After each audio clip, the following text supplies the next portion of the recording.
Hey guys, welcome back to another video on my channel. In today's video, we're going to be discussing probably the most important state of the 2024 election, and that would be the state of Pennsylvania, the state that I believe is most likely to be that tipping point state that either gives Donald Trump or Kamala Harris their bid to the White House in 2024. And there's multiple reasons why I would say Pennsylvania is the most important state this election, and the state that all the pollsters and all the metrics and models predict is most likely gonna be the most targeted and important state. And we see Trump and Harris, campaigning there a lot. I mean, Trump is campaigning there right now as we speak in the state of Pennsylvania. And the first reason why I think Pennsylvania would be so important would be its 19 electoral votes. I mean, it is so important on this map, being the most highly electoral vote counted state in all of these swing states. We have here the 6 most important swing states, and Pennsylvania is over here with 19 electoral votes. The closest one after would be the state of Georgia. And in today's video, we're going to be analyzing the state of Pennsylvania. I'll be giving you some insights and some polling, the 2020 results. And then at the end of the video, I will give you my current prediction for the state of Pennsylvania. So please stay tuned and stay to the end of the video and subscribe to my channel. Like this video and comment down in the section below the type of content you want to see next in future videos, and I'll definitely mention them and maybe make some videos on some comments that I do end up finding.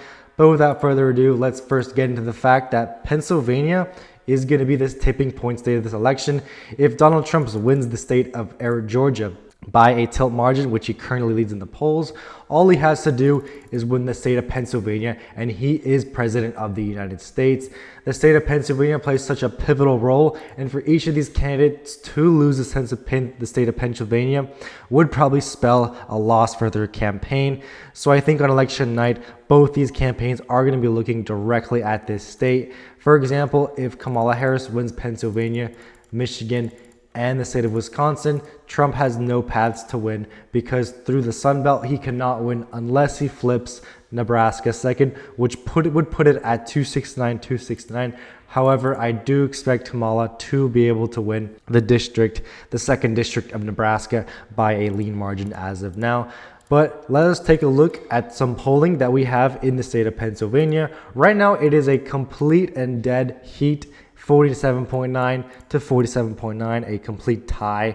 The recent Emerson poll had Trump up 1 in the state, 49 to 48. The previous 2 had Kamala Harris up by pretty narrow amounts. The previous 2 before that had Trump up by narrow amounts.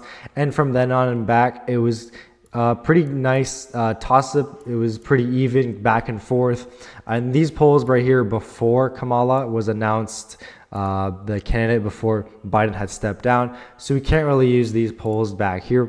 We can start with this Hill and Emerson poll and then go from there.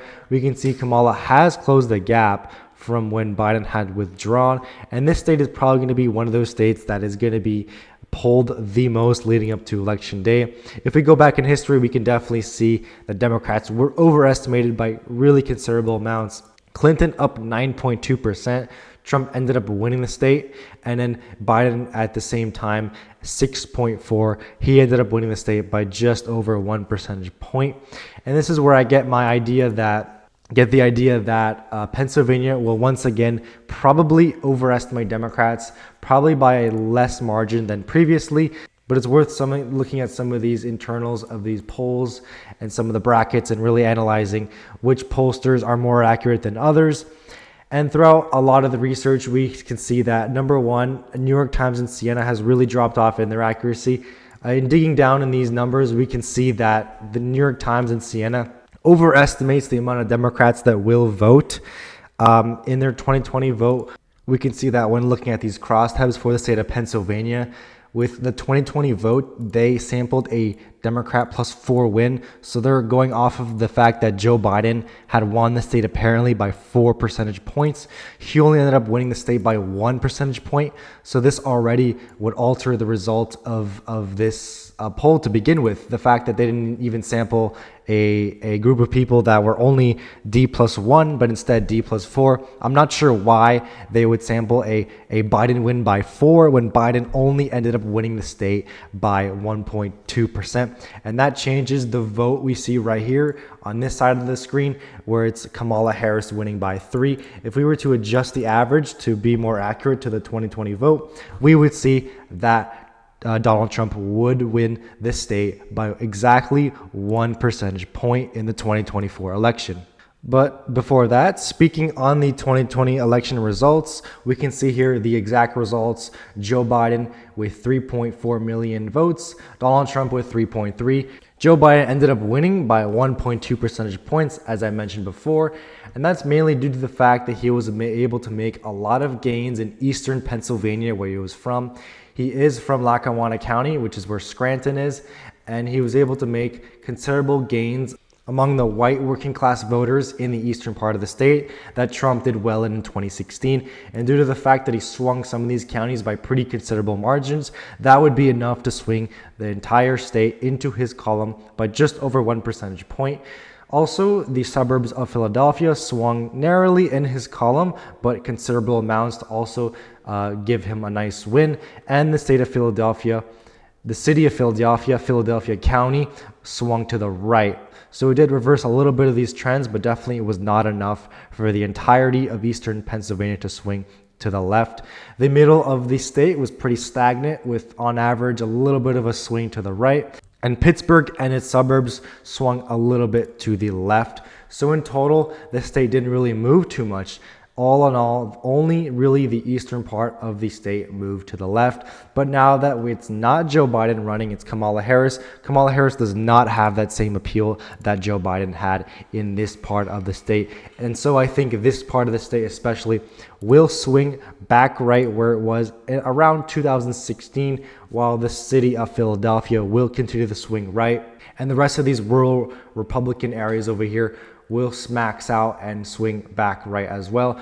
There's a lot of room to grow in some of these counties over here, where Trump's only getting in these mid 60s and high 50s. In these counties over here, he's maxing out at 70s, even 80s. So that shows you there's a lot of room for him to grow in some of these rural counties over here and exurban counties of Philadelphia and Pittsburgh over here.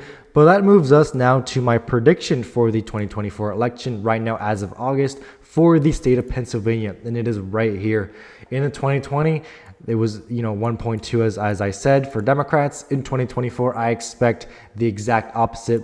1.24 for Republicans, R plus 84,000 vote win. It is almost the exact opposite of the D plus 81,000 win in 2020.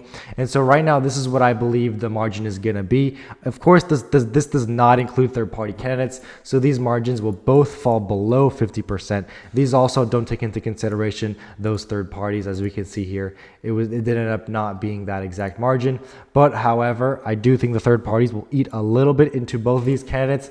I think equally on this map, I cannot really add third parties, but either way, this is probably going to be the margin that is the same with those third parties included. And this is my prediction as of now, R plus 1.24%.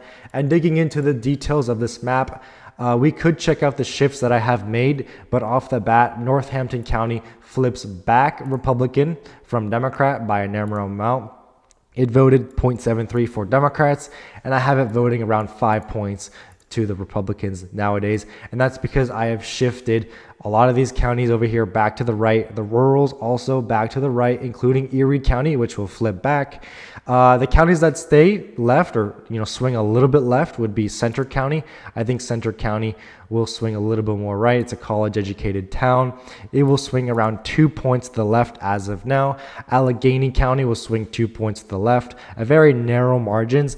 The suburbs and the exurbs around them will shift very narrowly, a very narrow 2 points into the Republicans column. And then I have the suburbs of Philadelphia shifting 3 points to the left on average each, including Bucks County, which I believe will stay in the Democrat column. And then finally, we have Philadelphia County, which I believe will take a 5-point shift to the right, which would continue its shift of 3.5 points from 2016 to 2020. And this will tighten the margin a little bit again to around 79 to 20. And that would be the state of Pennsylvania as a whole. Right now, I do have it as a tilt Republican state on this map. And this is due to further change, of course. I can definitely see some of this changing a little bit. But all in all, this margin will stay fairly similar.